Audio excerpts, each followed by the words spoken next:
We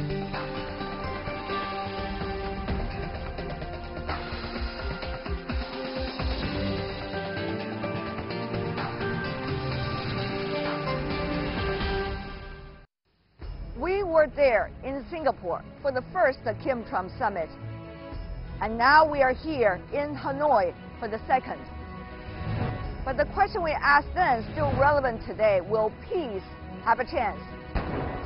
Tune in to World Insight with me, Tian Wei, from the city of Hanoi, our special coverage of the second Kim-Trump summit. Hello and welcome to the World Insight special program on the eve of the second DPRK-US summit. I'm Tian Wei. DPRK leader Kim Jong-un arrived in Hanoi ahead of his U.S. counterpart Donald Trump. The entourage rolled through the streets of Vietnamese capital. The last time a leader from the DPRK visited Vietnam was decades ago by his grandfather Kim Il-sung. The DPRK leader is expected to meet with the Vietnamese president later and hold talks with Mr. Trump on the 27th. Hours after Chairman Kim's arrival in Hanoi, Mr. Trump also got off his plane in the Vietnamese capital, ready for the second Trump-Kim summit, 8 months after the first one held in Singapore last year. World Insight will be here with you throughout the days until the end of the second round of Kim-Trump summit. Tune in for exclusive interviews, in-depth analysis, walk and talks in Hanoi's small alleys, and policy debates under the spotlight. You name it. Now, let's jump into today's special program.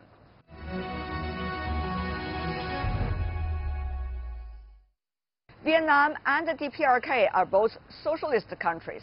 The traditional ties between them can still be found here and there in Hanoi. That makes this nation the best place, some say, to host the summit this time. But exactly what binds the ties between Hanoi and Pyongyang? The best place to find out the real answer is by taking a look at the real lives of the people here. I visited in a morning a local kindergarten in Hanoi. It is one that was built by the DPRK for Vietnam when the latter was still receiving aid from Pyongyang decades ago. Take a look. These days, when DPRK is being mentioned, it usually combines with a few of other words: crisis, nuclear, sanctions, negotiations. But for kids in this kindergarten, things are very different. This is the DPRK-built kindergarten in Hanoi. It was built in the 1970s when Vietnam, a socialist country, was still receiving aid from the DPRK. From the merry-go-round to the little riding horses, these were the gifts coming from the DPRK back in the 1970s. And of course, the kindergarten has been upgraded already in recent years and it's become an international kindergarten, one of a kind.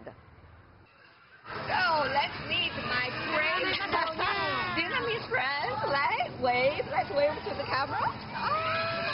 Oh, let me get to know them. What's your name? My name is Darling. Yours? What's your name? My name is Anta. You know some songs?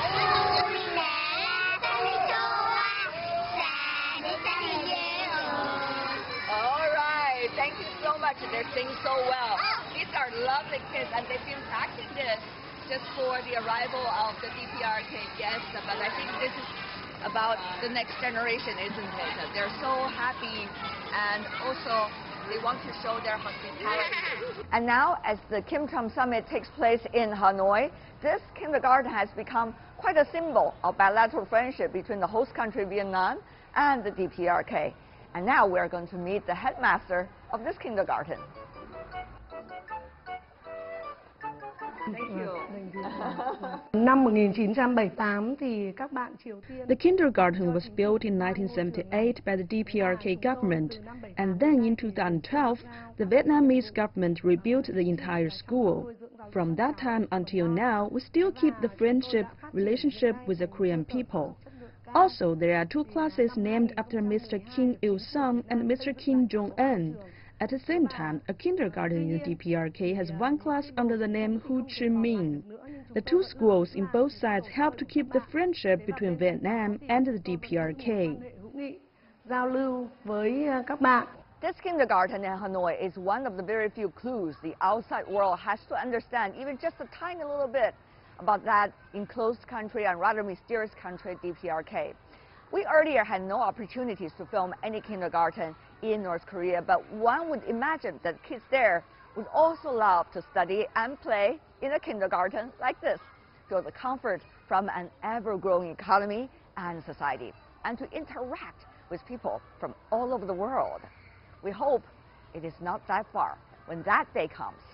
We hope it is the eventual goal of the Kim-TrumpSummit too. After all, this is the ultimate responsibility of grown-ups to create a better world for future generations. I'm Tian Wei in Hanoi. The traditional relations and the current curiosity Hanoi has with Pyongyang is vividly reflected in this story. In 2017, Vietnam hosted the APEC summit. Less than 2 years later, it manages to put itself back on the map by being the host country of the second Kim-Trump summit.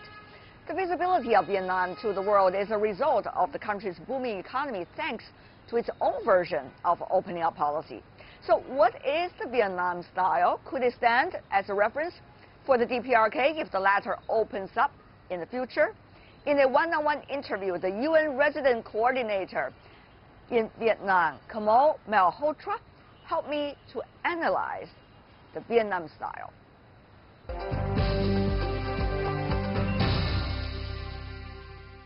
How do you look at the global supply chain? And this region, Asia as a whole, has been the benefiter of the global supply chain changes over the past 2 to 3 decades. And China entered WTO, Southeast Asian countries also becoming very important players on that global supply chain. How do you see the recent debate about trade that has been evolving in the world having an impact here as well? Well, I mean, this region has been one of the biggest beneficiaries of open trade.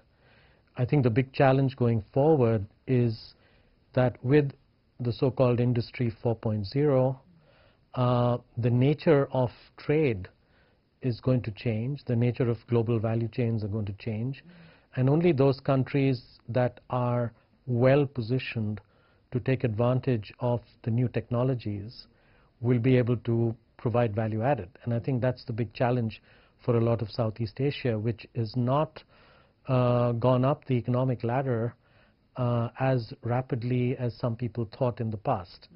And I think this is where Vietnam has a huge opportunity.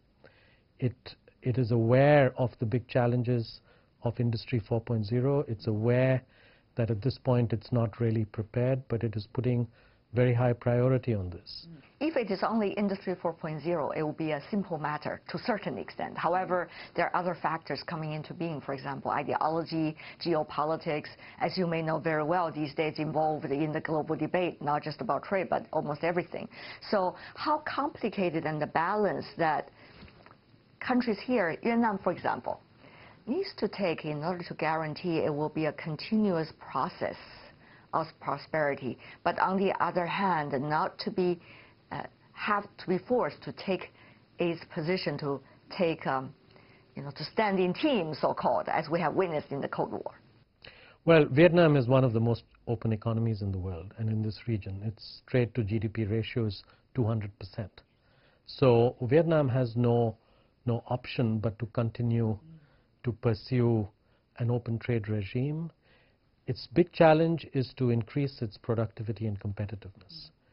That is a big challenge. That's one of Vietnam's biggest challenges, because right now it has benefited in the last 25 years largely from a large amount of FDI, which has been 100% foreign-owned, and relatively cheap labor. What it now needs to do is to go up the economic ladder. It needs to get more technology transfer through FDI. It needs to have much more value-added labor contributions. That means much more investment in science and technology policy, research and development. These are the big challenges. So I don't think for Vietnam it is going back. It is how does it go forward. The next big jump for Vietnam is going to be much more complex, much more difficult, than the last 25 years, simply because when you start from a very low base, it's much easier to reach where Vietnam's reached. When you now want to go to upper middle income country status by 2035, as I've been saying to the government, the challenges are much more acute. But Vietnam, you know, is genuinely comfortable with an open trade regime. And I think it just needs to get much more out of the FDI that it's getting in terms of the quality of the FDI. Well, when you talk about the nature of the FDI, of course, it's a very sensitive topic, some say, as to whether you have strings related to it or linked to it. For example, technology transfer, that's also a debate going on right now in the world. So how do you see, on the one hand, developing country, emerging economy should enjoy their rights to update their industry, as you said, but at the same time be able to do it steadily, while at the same time winning support? Well, one of the biggest challenges is increasing the quality of your human capital and your That's the key, labor force. Yeah. So if you do that, a country like Vietnam, which is not a small country, it's a medium-sized country with a fairly large market, meaning it's got a population of 100 million people, roughly, can attract FDI, not just as an input for export, but for its own domestic market. That's where Vietnam has to focus. It has to focus on increasing the quality of its labor force, its research and development, its graduates with science and technology backgrounds. Once that is done, given the other characteristics that Vietnam has, which are very favorable to FDI, and I don't mean tax incentives, I mean long-term political stability, a large-sized market, a disciplined workforce, then Vietnam will be clearly one of the beneficiaries. But it has to significantly increase the quality of its workforce in more sophisticated kinds of jobs. How, though? Well, part of it is just the quality of the education and training. But I think there have to be much greater incentives given to corporations to also invest much more in research and development, and also in the training of their workforces to increase their qualifications, their ability to deal with more complex operations, so that Vietnam is not left at the bottom end of the assembly operation. Line. Yes, exactly. But if you look at the issue that China is facing right now, as a result of the elevation of industrialization and on the so-called global supply chain ladder, you see trade dispute possibilities with some of the biggest developed economies. So I guess that's also one thing that many developing countries and emerging economies have to think about, that when you grow up and bigger and more influential, how you are going to be reflected in the other's eyes, particularly developed economies, and how that relationship will be worked out in a way, hopefully equally. So any thought about that? Well, I've done a lot of work on the World Trade Organization, and this is why you have a World Trade Organization. You have rules, multilateral rules. You have a dispute resolution mechanism in the WTO. All of these have to be adhered to by all parties. Otherwise, things break down. And so I think it's extremely important when we have these kinds of trade disputes that the WTO's legitimacy as the multilateral body tasked to deal with these issues with clear rules is the one that prevails. And I think that if that is accepted by everyone, as it should be, because they've all joined it, then I think we have a much better chance, rather than if you get into bilateral disputes or into regional free trade agreements where one side is normally much more powerful than the other side. Those are much more unequal. So I think the multilateral system, the trade system, is still, despite its limitations, and there are many, is still probably the best for the kind of situation that you're talking about, particularly involving medium-sized countries and small-sized countries. Now, Vietnam is hosting the second Kim-TrumpSummit, getting all of this attention, including us traveling all the way in order to get a glimpse of it and report about that. But the question is, how is Vietnam trying to evaluate its significance in this region and beyond?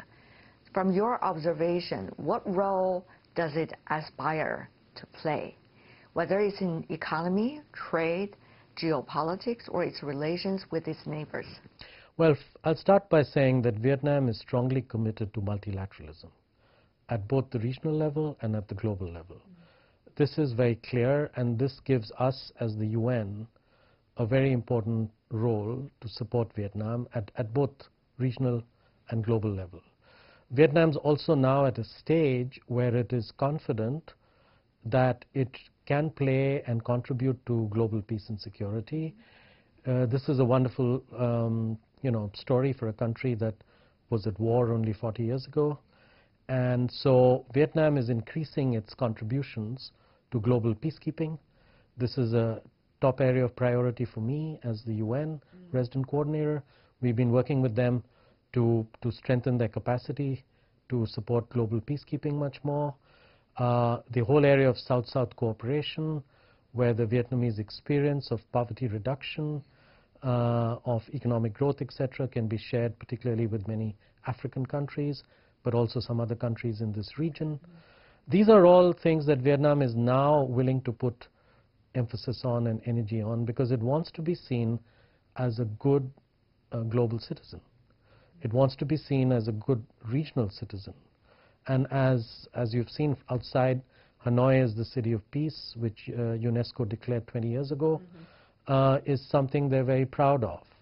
And I think with 2020 being a year where they will take over ASEAN as the chair, and they are running for a non-permanent seat in the UN Security Council for the 2020-21 year, what they're doing now in terms of hosting this, I think is totally consistent with all their aspirations to be a good regional citizen, a good international citizen, and to showcase what they've been able to do here to transform their country and society over the last 35 years. The UN's role has also been evolving, not only globally, but also in different countries. For example, the DPRK nuclear issue, even though your job is not related to it, but it was the UN that has been playing a very instrumental role in making sure the mechanism is still there and different players are still making their efforts. How do you see an evolving UN holding on to some of the most difficult tasks that it has its responsibilities in, while at the same time be able to be flexible in a world that is now with dramatic changes? It sounds like a very loaded question, but I think that's a question you as a resident coordinator here in the UN in Vietnam or elsewhere in the world have to think about every day now. Sure, we think about it every day. I'll start by saying that despite the UN's limitations, which I will stress are the limitations of its member states, not of the staff of the UN, okay? Because the UN can only be what its member states allow it to be. The UN is still the only global, legitimate, and impartial body, and in an era of fast accelerating globalization, you're going to need the UN more and more because, or a body like the UN more and more. If you reinvent the UN, it is far from clear that you will get something better than what you've got right now. And so we have to make sure that the current UN is strengthened by the member states to play the role that it can play as an impartial arbiter of many global disputes, of many of the kinds of challenges you're talking about, ranging from climate change to security challenges, to denuclearization, only the UN has the legitimacy and, in fact, the tools to be, and the experience over the last 70 plus years to be able to do it. So we are going through a bit of a turbulent time in the world today, but I have no doubt that multilateralism will prevail simply because too many of the problems of the world cannot be solved, even for the most powerful countries, by any other means except multilateral. So yes, you're right that all of us as resident coordinators need to be thinking about it, and we are, but I do believe that it's for the member states to help us strengthen the UN. The current Secretary General has embarked on the most ambitious reforms of the UN development system, of the peace and security architecture. It's the first time that there is a full-time resident coordinator representing the Secretary General from January 1st in every country. And I think all of that is to strengthen our ability to support countries in addressing the challenges ahead, not just within the national boundary, but regional, interregional, and global.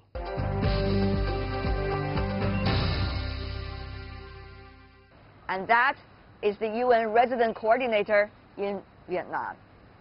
You're watching World Insight, our special program going to you on the eve of the second DPRK-US Summit. I'm Tian Wei. The summit is to take place on the 27th and the 28th in Hanoi. What can we expect from it? Is it going to be just a show or a concrete step toward denuclearization of the Korean Peninsula? I have been working my way in Hanoi and gathered these thoughts to help you make sense of the summit here.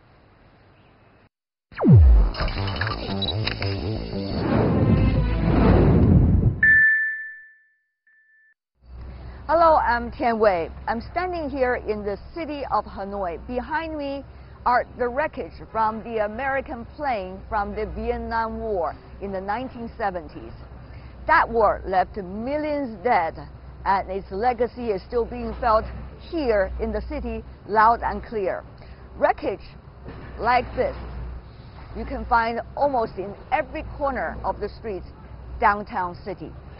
Despite of their checkered history, Washington and Hanoi are getting ever closer geopolitically, and as a result of that, the city of Hanoi has also become the host city for the second Kim-TrumpSummit. Signs calling for peace between Washington and Pyongyang can be seen everywhere in the city of Hanoi, including certainly here at the International Press Center for the summit. Look at that, the flags made of roses, fascinating and beautiful. And yet the question is, after the paparazzi, what's next? And whether the two countries are ever coming closer for peace, what's going to go down in history and how? If you look at Pyongyang and Washington, the most basic relations has yet to be achieved. The two are still technically at war, the Korean War. No peace mechanism has yet been established since American troops withdrew from the Korean Peninsula decades ago. So far, as everyone in the world knows, the real discussions about the peace mechanism almost does not exist, and the involvement of other direct parties in that war about the peace mechanism is even less. Secondly, the DPRK has become a nuclear state. It is using its nuclear capability as a strong security guarantee and a bargaining tool against the U.S. and its allies. In other words, it could hardly denuclearize unless it's guaranteed to be secure and to live in a way that it considers dignified. Well, if you look at its logic, getting along in peace should not be very difficult to achieve, but it was extreme tension rather than anything else not long ago, until the very first Kim-TrumpSummit in Singapore. Lights, cameras, and action. What a show, but the question is how much of the actions under the spotlight are really leading to real actions for the denuclearization of the Korean Peninsula. Given the history of distrust and ill feelings toward each other, no wonder many scholars believe that with Washington and Pyongyang, neither side should be expected to do anything before the other side does anything. Well, hard to get? Well, again, neither side should be expected to do anything before the other side does anything. So now the question is, what would lead both sides to do anything toward the right direction as soon as possible, and eventually, everything? The reality show-style summit has to be replaced by the real, detailed, and hard work, which would bring about a mutually accepted step-by-step plan, and that plan has to be clearly marked, both the sequence and the real actions that both sides have to follow for the DPRK to embark on a journey toward denuclearization, not just to stop provocation, but real steps to denuclearize. For the U.S., as a beginning to work technically toward the end of the Korean War and provide a security guarantee and economic opportunities that Pyongyang considers as the bottom line. That is what the second round of the Kim-Trump summit really has to achieve. But that would not happen easily. Neither side has credibility in the other's eyes. Meanwhile, other stakeholders that should be directly involved in establishing a peace mechanism are not included in this summit. But for now, let's try to embrace what we have as much as we can. When the second Kim-Trump summit takes place, let's wish it well. Let's be comforted by the fact that at least the two sides are apparently working toward each other, though possibly only small steps at a time. I'm Tian Wei in Hanoi. You're watching World Insight special program on the eve of the second DPRK U.S. Summit. I'm Tian Wei. Cameras and lights have become a big component of the Kim-Trump Summit since the first time. The denuclearization on the Korean Peninsula, though, is a much more serious matter. Our last segment today, my exclusive interview with Professor Christopher Hill. Ambassador Hill is now with the University of Denver. He is also a former U.S. representative to the six-party talks.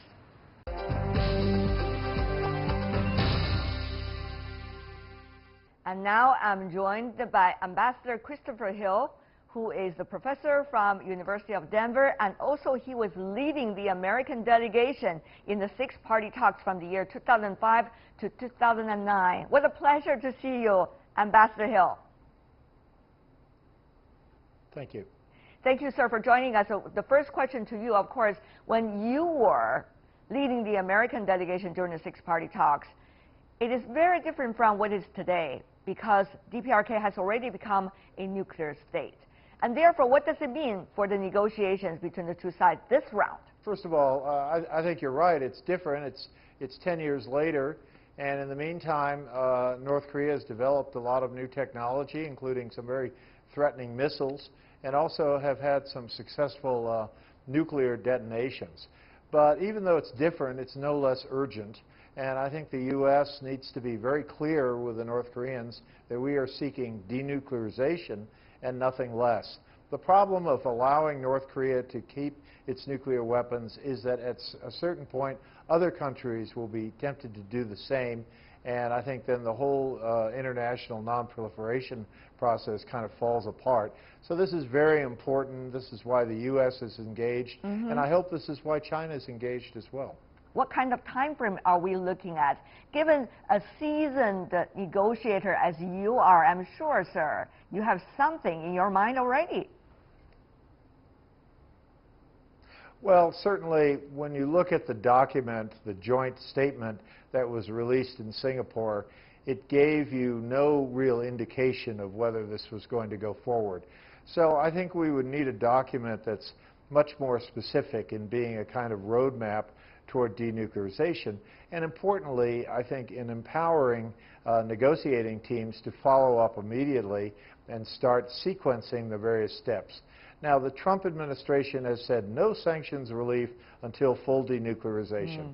I think the reality of the situation is that sanctions relief needs to be sequenced and needs to move on denuclearization in a kind of step-by-step process. But we have to see what happens at the summit meeting in Vietnam, whether that's the case. Right. What I'm concerned about is, as much as I'm in favor of ending the war and this kind of rhetoric, I think it's fine, it's a good idea, improves atmospherics. But I think the North Koreans need to understand that U.S. troops are in South Korea not to attack North Korea, but to help South Korea defend South Korea. So I hope the North Koreans don't start talking about that as some kind of element that needs to be put into the mix of denuclearization. Ambassador Hill, help us to understand, ideally, what would that be? The first thing that the DPRK could commit to and commit with actions, and the U.S. as a result could also commit to and commit with actions. What would those very first steps be? Well, I think the first step is to show the sort of totality of what needs to be done. That is not just shutting down an engine test facility or closing a nuclear test facility, but rather provide a declaration that involves the totality of what denuclearization involves, to make sure there's no misunderstanding on what denuclearization is.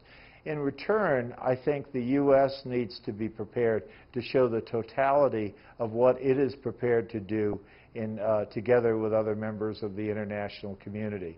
So I think you have to have a couple of lists, which on the North Korean side shows everything they're going to do, and on the U.S. side shows everything they're going to do. And if the North Koreans have specific ideas of what they would want the U.S. to do, they should ask for those ideas. So you get the two lists, two total lists, and then you try to figure out how you can sequence elements of that so neither side feels exposed, that is, has taken steps, and then the other side has not reciprocated. So you have to have a kind of sequencing of these two sets of obligations. That's how I would do it as a negotiator, but I'm not going to speak for the negotiators on this. I'm sure they have some excellent ideas here. But the process needs to get going. And I would hope that after what we see in Hanoi, there will be an effort to move this quickly and move this from more general statements to much more specific. And I think the problem with Singapore is there was too much of a lapse of time. Mr. Ambassador, as you may know, timing and time is also a very important factor in any kind of negotiation. So are we looking at any time frame, given your knowledge of the latest situation, for example, of the denuclearization reality on the Korean Peninsula and the latest geopolitical changes there? Is there a time frame you're looking at, Mr. Ambassador? I think a time frame has to depend on the technical tasks of some of the more complex elements which might come later. For example, in the course of denuclearization, you would have to have a situation where North Korea is prepared to give up its fissile material, that is, give up the material it can use in bombs. So, you know, that's not an easy thing to do, and there has to be a lot of process. Do you get another country involved? Do you have the fissile material taken out of the country? Do you have it put under some type of international arrangement? These issues would take time. So I'm not of the view that we can kind of wrap this up today or something. I think the issue needs to be an understanding of what needs to be done, and then look at the technical tasks of when it can be done. I just would not leave it until the end of history. I would not suggest that somehow denuclearization is some kind of notion of when the state withers away, or some sort of biblical notion of when it might happen, that is, at the end of time. I think it does need to be choreographed in a way that it's much more contemporary than far off in the future. If you look at the latest development in DPRK, which we talked about earlier a bit, but you see a new generation of leaders thinking about domestic and economic issues a lot. What does that mean for the urgency from the DPRK as a result? Do you see anything related to that? Yeah, I mean, the fact is the DPRK has a big problem because their nuclear program is regarded appropriately as illegal. And I don't think there are too many countries that really want to deal or really want to trade or assist a country that is busy building weapons of mass destruction. So I think the North Koreans need to understand that they would have a much better economic future if they are sincere about giving up their nuclear weapons and can lay out a kind of plan for that in some reasonable amount of time. However, I think as President Trump has said on many occasions, you know, that North Korea has some real potential as an economy, but their potential can only be realized when they make some reforms. I don't think there's a better country in the world than China to explain to the North Koreans that sometimes these reforms are difficult, but they are very necessary to bring the economy on in a modern way. And of course, this time the negotiation is taking place in Vietnam, which is also originally a socialist country, opening up, reformed, and its economy is somewhat taking off. That's right. I mean, anyone who's been to Vietnam is very struck by the dynamism of that economy. And it was a dynamism that was very hard to predict some decades ago. So, yes, I hope the North Koreans take note, because Vietnam has done a lot. They've improved their relations throughout the world. They have investments coming in from all over the world, and they don't have any ambitions for nuclear weapons. And the other thing about Vietnam, of course, Mr. Ambassador, you know better than I do, is the Vietnam War between the United States and Vietnam. And certainly there was also a Korean War between those on the Korean Peninsula and the United States, and certainly China was also involved in that process. So it seems that when war gone, what are the leftovers for us? Will they be denuclearization or the nuclearization, Mr. Ambassador? You know, the U.S. role in the Vietnam War ended in 1975. The Korean War ended in 1953. Vietnam has since moved on to be a very good friend and partner to the U.S. We have good diplomatic relations and good economic relations. So I think there's much to be learned from the experience of reconciliation that followed that terrible Vietnam War. So in contrast, the Korean War is still talked about as if it just ended yesterday, and in fact it was many, many decades ago. Mr. Ambassador, if you take a look at the time when you were leading the American delegation for the six-party talks, you and your Chinese colleagues were working very closely together, and it was reportedly said by you, Mr. Ambassador, that you said that America has to learn to work closely with the 1.3 billion people, namely China.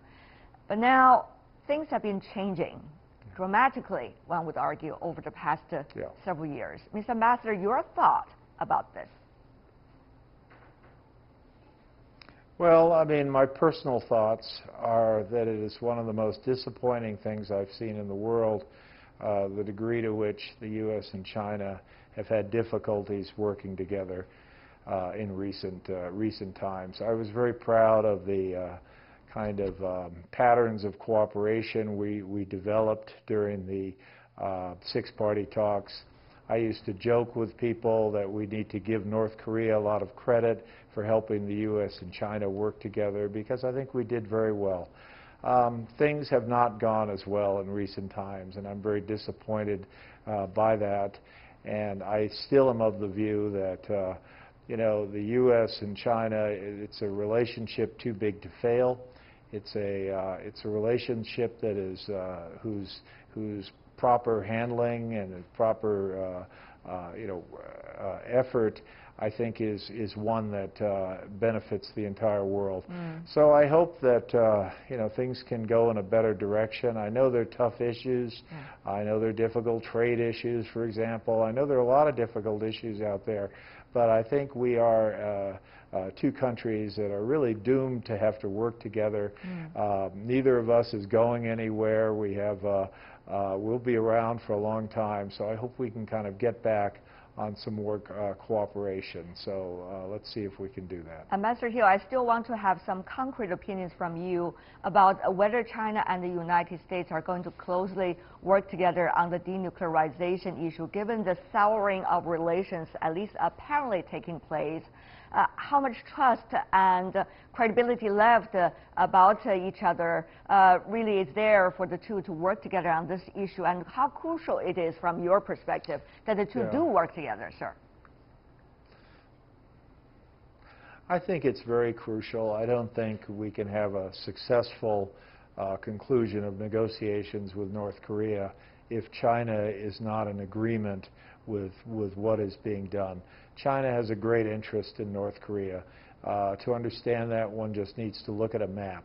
So I think there needs to be very active consultations between the U.S. and China, and to make sure that we all share the same goals and are pulling in the same direction. I worry sometimes that we don't have enough of a dialogue on these issues. I worry sometimes that our dialogue gets more on other issues, which are important, no doubt, but I don't think there's anything more important than nuclear weapons on the Korean Peninsula. Thank you so much, Mr. Ambassador. Ambassador Christopher Hill, professor from the University of Denver, and also the head of the American delegation for the six-party talks from the year 2005 to 2009.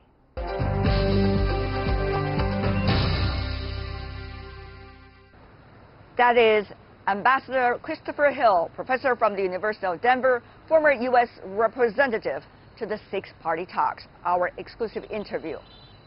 With that, we are coming to the end of World Insight special program on the eve of the second DPRK U.S. Summit. I'm Tian Wei on behalf of my team here in Hanoi and Beijing, bidding you goodbye.